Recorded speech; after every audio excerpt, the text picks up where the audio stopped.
Hi guys. அப்படி இன்னைக்கு நம்ம பார்க்க போகிறது face me episode number 6. Episode ஸ்டார்ட்ல அந்த ஜாக்கு ஈரனை குத்த வர ஈரன் கையை பிடிச்சிருவாங்க. கரெக்டாக டோரை உடைச்சு ஈரவும் உள்ள வந்துருவாரு. ஈரனை ஜாக்கை பார்த்து கத்தியெல்லாம் இப்படி பிடிச்சா உனக்கு தான் காயப்படும். அட்டெம்ப்ட் மர்டர் ஆயிடுச்சு. உன்னை அரெஸ்ட் பண்ண போறேன்னு ஈரன் சொல்ல இவ்வளோ நேரமா மேனிப்புலேட் பண்ணிட்டு இருந்த டீச்சரு இப்போ ஏன்டா இப்படி பண்ணுன்னு ஜாக்கே பார்த்து கேட்பா. ஹெல்ப் கேட்டு ஹீரோ பின்னாடி போய் மறைச்சுப்பா. இதை ஜாக்கால ஏத்துக்கவே முடியல. நீங்க சொல்லி தானே இப்படி பண்ண, நான் இல்லைன்னு சொல்லி அவன் ஓட ஆரம்பிச்சிருவான். இங்க ட்விஸ்டே என்னன்னா, ஈரின் டீச்சரோட வீட்டுக்குள்ள வரும்போதே ஃப்ரெண்டோட காலை அட்டன் பண்ணிட்டு தான் வருவாங்க. அதனால இந்த டீச்சர் பேசினதெல்லாம் ரெக்கார்ட் இருக்கும். மாட்டிக்கிட்டா அந்த ஜாக்கு ரொம்ப பாவம். இந்த டீச்சர்னால கொலையை வேற பண்ணியிருக்கான்.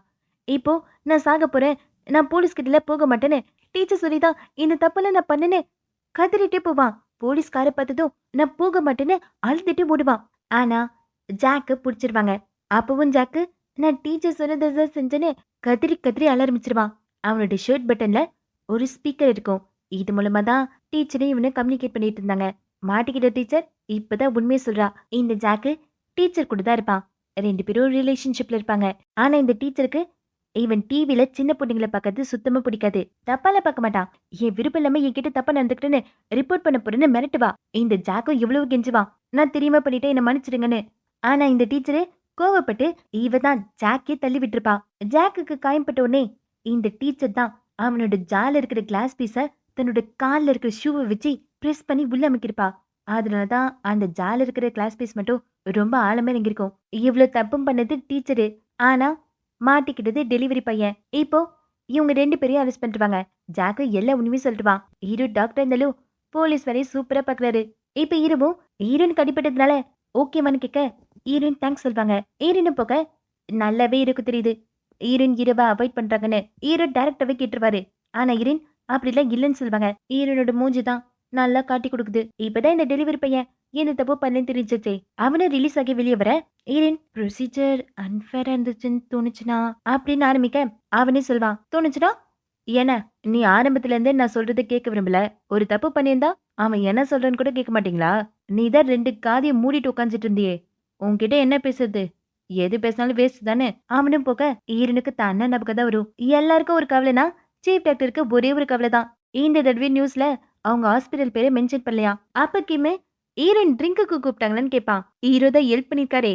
அதுக்காக ஹீரோவும் உனக்கு என்ன தோணுதோ யோசிச்சுக்கோன்னு சொல்ல கிம்மு அப்போ நீங்க 2 பேரும் ஒன்னா சேர்ந்து குடிச்சிருக்கீங்க. 2 கிளாஸும் தட்டும் போது உங்க 2 பேரும் கண்ணும் பார்த்திருக்கோம். நீ என்னது நான் உனது இல்லைன்னு அப்படி இப்படின்னு தோணிருக்கோம். ஹீரோ என்னடா உளறன்னு கேட்பாரு. ஹீரோ தானே சொன்னாரு என்ன வேணுமோ யோசிச்சுக்கோன்னு. அதனாலதான் கிம்மு தன்னோட கற்பனை திறனை வளர்த்துட்டு இருக்கான். ஹீரோ உங்ககிட்ட எல்லாம் பேச முடியாதுன்னு போக கிம்மு கிண்டல் இருக்கிறதுக்கு ஒரு காரணம் இருக்கு. அவனுக்கு ஹீரோவை பத்தின கவலை. 7 வருஷம் ஆச்சு. ஹீரோ இன்னும் அந்த பாஸ்டியே பிடிச்சிட்டு நிக்கிறாரு. அவரோட லைஃப்லயும் யாராவது வரணும்ல. அதனாலதான் இப்படி கிண்டல் வச்சுட்டு இருக்கான். ஹீரோனும் அவங்களோட அம்மாவை போய் மீட் பண்ணுவாங்க. தான் அண்ணன் எங்க ஸ்டே பண்ணிருக்கான்னு கேட்பாங்க. ஹீரோ நமக்கு தன் பையன் மேல நம்பிக்கை இருக்கு. அவன் அந்த மாதிரி கொலை எல்லாம் பண்ண மாட்டான்னு. அப்படியே இந்த சீன் கட்டக்க இப்போ ஹீரோக்கு ஒரு பேஷண்ட் வருவா. இந்த பொண்ணு ஒரே மாசத்துல 12 kg வெயிட்ட லூஸ் பண்ணிருக்கா. அதனால ஸ்கின் எல்லாம் கொஞ்சம் தொங்கி போயிடுச்சு. அதுக்காக தான் இப்ப ட்ரீட்மெண்ட்டுக்கு வந்திருக்கா. அவளுக்கு கல்யாணம் ஆக போகுது. பசங்களாம் தன்னோட லவரை வெட்டிங் டே ஸ்டைல் பக்கத்தை மறக்கவே மாட்டாங்களாமே. உண்மையாவன்னு கேட்க ஹீரோக்கு தன்னோட லவர் ஞாபகம் தான் வரும். இந்த பொண்ணுக்கு ட்ரீட்மெண்ட் பண்ணும்போதெல்லாம் ஹீரோக்கு தன் கேர்ள் ஃப்ரெண்ட் ஞாபகமாவே இருக்கும். ஏன்னா ஹீரோ கடைசியா தன்னோட கேர்ள் ஃப்ரெண்டை வெட்டிங் ட்ரெஸ்ல தான் பார்த்திருப்பாரு. இங்க ஹீரோனும் தான் அண்ணாவை பத்தி சர்ச் பண்ணிட்டு இருக்க அன்னைக்கு மினி அப்பா கொலை நடக்கும்போது ஹீரோனா டாக்ஸ் எல்லாம் அந்த வீட்டுக்கு போயிருக்காரு. இதெல்லாம் யோசிச்சு ஹீரோனுக்கு செம்ம கடுப்பா இருக்கும்.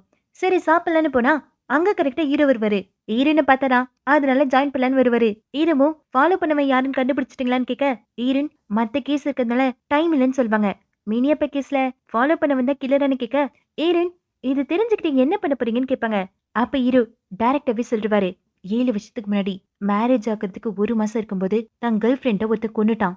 அவன் தான் தன்னை ஃபாலோ பண்ணான்னு சொல்ல ஹீரோனும் நீங்க ரொம்ப சுகமா இருக்கீங்க, நானும் குடிக்கிறேன்னு ஈரன் குடிச்சிட்டு ஃபேமிலியாக போறவங்கள இழக்கிறது கஷ்டம்தான். ஆனா ஃபேமிலி இருக்கிறது ரொம்ப கஷ்டம். ஃபேமிலி இருந்தாலும் கஷ்டம், இல்லைனாலும் கஷ்டம். எனக்கு என் ஃபேமிலி இருக்கிறது தான் கஷ்டம்னு சொல்ல ஹீரோவை யோசிச்சு பார்த்து லைட்டு சிரிச்சு ஆமான்னு சொல்வாரு. ஈரனோ ஓ சிரிக்கலாம் தெரியுமா, கன்ஃபார்ம் பண்ணிட்டு என்ன பண்ண போறீங்க, ரிவெஞ்ச் எடுக்க போறீங்களான்னு கேட்க ஹீரோ ஆமான்னு சொல்வாரு. ஹீரோவை பழி வாங்கிறதுக்காக மினியோட அப்பாவே கொண்டிருக்கான். அது மட்டும் உண்மையா இருந்தா கண்டிப்பா நான் பழி வாங்குவேன்னு ஹீரோ சொல்ல, ஹீரோனும் ஆனா ஏன் அவன் இப்படி பண்ணோம்? உங்களுக்கும் அவனுக்கு எந்த டைரக்ட் கனெக்ஷனும் இல்ல. நீங்க அவனுக்கு எந்த தப்பும் பண்ணல. விக்டிமோட பாய் ஃப்ரெண்ட் இருக்கிறதுனால இப்படி கோவம் வருமா? அப்படி இப்படின்னு ஹீரோயின் உண்மையெல்லாம் உளற, ஹீரோ ஆச்சரியமா பார்த்துட்டு இருப்பாரு. ஹீரோனும் ட்ரிங்க குடிச்சிட்டு எனக்கு பாதி கிளாஸ் போதும். இதே மாதிரி தான் ஹீரோவோட கேர்ள் ஃப்ரெண்டும் பாதி கிளாஸ் குடிச்சிட்டு ஹீரோக்கு விப்பாங்க. ஹீரோக்கு தன்னோட கேர்ள் ஃப்ரெண்ட் ஞாபகம் வந்துரும். அடுத்த நாள் ஹீரோவும் தன்னோட டியூட்டி முடிச்சிட்டு போக ஹீரோவோட கார்ல ஏதோ கிறுக்கி இருக்கும். அப்ப கரெக்டா லாயர் ஃப்ரெண்ட் கால் பண்ணுவா. அவ கண்டுபிடிச்சிட்டா ஹீரோனோட அண்ணா எப்ப ரிலீஸ் ஆனாங்கன்னு. ஹீரோனோட அண்ணாக்கு ஒரு காப் சிஸ்டர் இருக்கதையும் அவ கண்டுபிடிச்சு சொல்வான். ஆனா அது ஹீரோன் தானே இன்னும் கண்டுபிடிக்கல. ஹீரோவோட அண்ணா ஜெயில இருக்கும் போதெல்லாம் நான் கொலை பண்ணல, என்ன ஒழுங்காவே யாரும் விசாரிக்கல, எல்லாத்துக்கும் காரணம் அந்த விக்டம் பாய் ஃப்ரெண்டு தானே கத்தி சண்டை போட்டுறான். இதெல்லாம் சொல்லிட்டு லாயர் ஃப்ரெண்டும் இங்க பாரு ஒழுங்கா போலீஸ் கிட்ட ரிப்போர்ட் பண்ணுன்னு சொன்னா ஹீரோ முதல்ல அந்த எலிய பிடிக்க போறான். ஹீரோனோட அண்ணாவ அவன் கால்ல என்ன கிறுக்கி வச்சிருக்கான்னு பார்த்தா உனக்கு தெரியாதா கில்லர் யாருன்னு? சரி நானே கண்டுபிடிச்சுக்கிறேன்னு கிறுக்கி வச்சிருப்பான். எங்க இப்படி போயிட்டு இருக்க? மினி ஹீரோனை கூப்பிட்டு ஒரு கீ செயினை கொடுப்பா. இது அவளோட வீட்டு வரண்டல இருந்து தான். போலீஸ் அன்னைக்கே கண்டுபிடிச்சிருப்பாங்க. ஆனா இது அப்பாவோட கீ செயின்னு அவ எடுத்து வச்சிருப்பா. தான் அப்பாவோட கீ செயின் தானு அதை கிளீன் பண்ணி வேற வச்சுட்டா. அதுக்கப்புறம் தான் அவ கண்டுபிடிச்சா அப்பாவுடைய பாக்ஸ்ல தான் அந்த கீ செயின் இருக்குன்னு. ஈரன் தன்னோட அண்ணாவோட போட்டோ கட்டினாங்களே, ஈரனோட அண்ணாவும் மினியோட அப்பாவும் ஒரே ஜெயில தான் இருந்திருக்காங்க. இப்ப ஈரனை யோசிச்சு பார்ப்பாங்க. ரிலீஸ்க்கு அப்புறமா தன்னோட அண்ணா மினியோட அப்பா வீட்டுக்கு வந்திருக்காரு. அதுக்கப்புறம் தான் மினியோட அப்பா இறந்து போயிருக்காரு. இப்ப ஈரனுக்கு தான் அண்ணா மேலதான் சந்தேகம் வரும். இன்னொரு பக்கம் ஹீரோ லாயர் ஃப்ரெண்டு மூலமா ஈரன் அண்ணாவோட அட்ரஸ கண்டுபிடிச்சிருவாரு. தன்னோட வேலையெல்லாம் கிம்ம கிட்ட தள்ளி விட்டுட்டு ஹீரோவை போக்க கிம்முக்கு ட்ரீட்மெண்ட் பண்றதுல ஒன்னும் பிரச்சனை இல்ல. ஆனா ஒரு மாசத்துக்கு முன்னாடி டின்னரை பிளான் பண்ணிருப்பாங்க. இப்ப ஹீரோ அதையும் கேன்சல் பண்ணிட்டு போயிட்டாரு. கிம்மோ ஹீரோவை கண்ட்ரோல் பண்றது ரொம்ப கஷ்டம்னு புலம்பிட்டு இருக்க. இங்க ஹீரோன் அண்ணா வீட்டுல தான் இருப்பாங்க. ஆனா அண்ணா வீட்டுல இல்ல. அப்ப கரெக்டா ஹீரோ வருவாரு. ஹீரோனும் நீங்க என்ன இங்க பண்றீங்கன்னு கேட்க, பழி வாங்க வந்தீங்களன்னு கேட்க, ஹீரோ அதுக்காக வரல, கேள்வி கேட்கறதுக்காக வந்திருக்காரு. ஒரு ஆளு திருப்பி திருப்பி ஒரே விஷயத்த தான் சொல்லிட்டு இருக்கான். நான் அதை பண்ணலன்னு அதை கேட்கறதுக்கு தான் வந்திருப்பாரு. ஹீரோன் கிட்ட அவங்க அண்ணனோட கிறுக்கலையும் காட்ட ஹீரோனுக்கு என்ன பண்றதுனே தெரியல. ஹீரோ கிட்ட ஹீரோனால உண்மை சொல்லவும் முடியல. ஹீரோ மினி அப்பா கேஸோட கொலைகாரன் இவன் தானன்னு கேட்க, ஹீரோயின் இன்னும் செக் பண்ணிட்டு இருக்கேன்னு சொல்லுவாங்க. செக் பண்ணிட்டு இருக்கீங்கன்னா இங்க எதுக்காக வந்தீங்கன்னு ஹீரோ கேட்க, அப்ப கரெக்டா கிம்மு கால் பண்ணுவான். ஹீரோ செய்ய வேண்டிய ட்ரீட்மெண்ட்டை கிம்மு தானே பண்ணிருப்பான். அது ஒரு ஃபில்லர் ட்ரீட்மெண்ட். அந்த பொண்ணுக்கு என்னாச்சுன்னா அப்படின்னு பதட்டத்தோட பேச ஹீரோ ஏதோ பிரச்சனை அடிச்சு பிடிச்சிட்டு ஓடுவாரு. ஆனா அங்க போன கிம்மு அந்த பொண்ணுக்கு தான் நான் ஃபில்லர் ட்ரீட்மெண்ட் பார்த்தேன், எப்படி ஜாலியா போயிட்டு இருக்கல, சூப்பரா பண்ணிருக்கலன்னுவா. ஹீரோவும் அதுக்குன்னு ஆக்சிடென்ட்னு கூப்பிடுவேன்னு கேட்க, அவன் வெறும் ஆக்ன்னு மட்டும் தான் சொன்னானா. ஹீரோ தான் தப்பா புரிஞ்சுக்கிட்டு வந்துட்டாரா. சரி போலன்னு கூட்டிட்டு போவான். இன்னைக்குதான் ஹீரோவோட அம்மாக்கு பர்த்டே. அதுக்கான பிளான் பண்ணது தான் இந்த டின்னர். மினி அந்த கீச்சைனை கிளீன் பண்ணதுனால அதுல எந்த ஃபிங்கர் பிரிண்ட்டும் கிடைக்கல. இன்னொரு பக்கம் இந்த டின்னர் ரொம்ப மொக்கையா போயிட்டு இருக்கும். கிம்மு தன்னோட மலரும் நினைவுகளை சொல்லிட்டு இருக்க, ஆனா ஹீரோ வேற ஒரு உலகத்துல இருப்பாரு. அவரு எதையுமே கேட்க மாட்டாரு. உனக்கு சொல்றதுக்கு எதுவும் இல்லையான்னு சீஃப் டாக்டரும் கேட்க, ஹீரோ நான் அப்ராடுக்கு போறதுக்கு முன்னாடி குட் பை சொல்ல நினைச்சேன், நான் போறேன்னு கிளம்ப. ஹீரோக்கு அவரோட அம்மாவை பிடிக்கல. என்ன காரணம் தெரியல, ஆனா பிடிக்கல.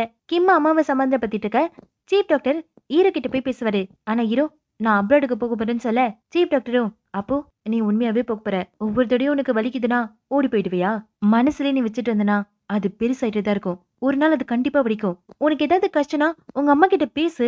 நீ நல்லா இருக்க மாதிரி எதுக்காக நடிச்சிட்டு இருக்க? எனக்கு புரியுது, உன்னோட பாஸ்ட் உன்னால மறக்க முடியாதுதான்.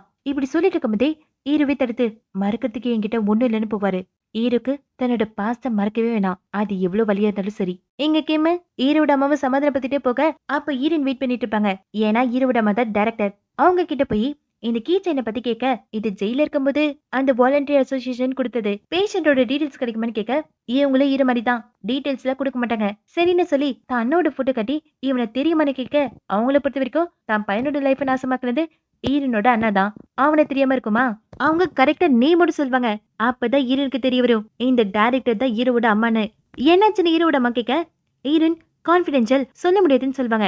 ஈரனு கிளம்பி போக்க அப்பதான் ஹீரோவோட அம்மா தன் கம்ப்யூட்டர்ல போய் செக் பண்ண அந்த குரூப் போட்டோல ஈரனோட அண்ணாவும் இருப்பாங்க. கிம்மி இந்த விஷயத்த ஈரன் கிட்ட சொல்ல, அதுக்கப்புறமா ஈரன் மினியோட அப்பா கேஸ்ல ஒரு பக்கத்து வீட்டுக்காரங்க விட்னஸா இருப்பாங்களே, கிளறு கூட பாத்திருக்காங்களே, அவங்க கிட்ட போய் கேட்டா அவங்களுக்கு தெரியல, அவங்க பேக் சைட மட்டும் தான் பாத்திருக்காங்க. சரி ஓகேன்னு சொல்லி ஈரனு கிளம்ப. ஆனா ஈரனுக்கே தெரியாத விஷயம் இதெல்லாம் ஒருத்தன் அங்க இருந்து பாத்துட்டு இருக்கான். இன்னொரு பக்கம் இருக்கு தன்னோட பாஸ்ட மறைக்க முடியாம ரொம்ப கஷ்டப்படுவாரு. அப்ப கிம் வந்து ஈரன் வந்து இன்வெஸ்டிகேட் பண்ண விஷயத்த சொல்ல அந்த கில்லர் மினியப்பா 2 பேரும் ஒரே ஜெயில இருந்தது ஈரனுக்கு தெரிஞ்சும் தான் கிட்ட மறைச்சது ஈரோக்கு தெரிய வரும். இங்க மினி பக்கத்து வீட்டு பொண்ணு கிட்ட போய் சிக்கன் சாப்பிடலாமான்னு கூப்பிடுவா. ஏன்னா அவளுக்கு தனியா இருக்கிறது பிடிக்கல. இந்த கேஸ்னால அந்த பக்கத்து வீட்டு பொண்ணு ரொம்பவே பயந்துட்டான். அதனால அவன் மூவ் ஆன் ஆக போறா. நீயும் மூவ் ஆன் ஆகுன்னு மீனி கிட்ட அட்வைஸ் பண்ணிட்டு இருப்பா. அப்படி இந்த சீன் கட்டக்க ஹீரோ ஸ்ட்ரெயிட்டா ஈரனோட அண்ணன் வீட்டுக்கு தான் போவாரு.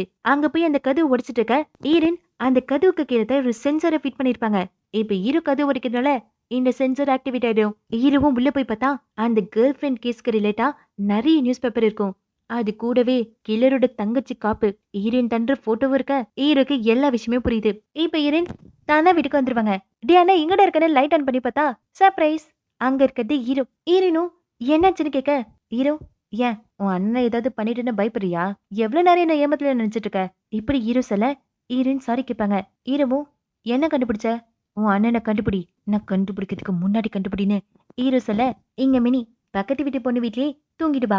நைட்டு நேரத்துல யாரோ டோர் ஓபன் பண்ற சவுண்ட் கேட்கும். அந்த சத்தத்தை கேட்ட உடனே அந்த விட்னஸ் பொண்ணு போய் மறைஞ்சுக்க வீட்டுக்குள்ள வர்றது அந்த கில்லர் தான். அவன் ஷூவும் டேப் ஆயிருக்கும். இந்த விட்னஸ் பொண்ணு போலீஸ்க்கு கால் பண்ண ஏதோ சத்த கேட்டவ அந்த கதவை திறந்து பாப்பான். ஆனா இந்த விட்னஸ் பொண்ணு கதவுக்கு பின்னாடி கரெக்டா மறைஞ்சுப்பா. அவன் மினிய நோக்கி தான் போயிட்டு இருக்கான். இங்க இப்படி போயிட்டு இருக்க ஹீரோவை ஹீரோன்னு சண்டை போட்டுட்டு இருப்பாங்க. ஹீரோ திட்டிட்டே இருக்க அப்ப ஹீரோனுக்கு மெசேஜ் வரும். இந்த விட்னஸ் பொண்ணுகிட்ட இருந்து அந்த கில்லர் வீட்டுல தான் இருக்கான், எனக்கு ஹெல்ப் பண்ணுங்கன்னு மெசேஜ் வந்தோடனே ஹீரோயின் ஓடுவாங்க. இந்த கில்லர் சோஃபால இருக்க மினியை கொலை பண்றதுக்கு ட்ரை பண்ணுவான். தூக்க கழிஞ்சாப்லோ அந்த கில்லரோட போராடிட்டு இருக்க அவன் கத்தி எடுத்து குத்த போவான். அப்ப இந்த விட்னஸ் பண்ணு பிளாஷ் ஆன் பண்ணி போட்டோ எடுப்பான். ஆனா அந்த கில்லரு நீ போட்டோ வேணா எடுத்துக்கோ, நான் கொலை பண்ண போறேன்னு மினிய குத்திடுவான். குத்திட்டு இந்த பொண்ணு நோக்கி அவனு வர இந்த விட்னஸ் பண்ண வேகமா கதவு சத்த பக்க அதோட இந்த எபிசோட் முடியுது. சப்ஸ்கிரைப் பண்ணாதவங்க சேனல் சப்ஸ்கிரைப் பண்ணி வச்சுக்கோங்க. Bye bye. Have a nice day.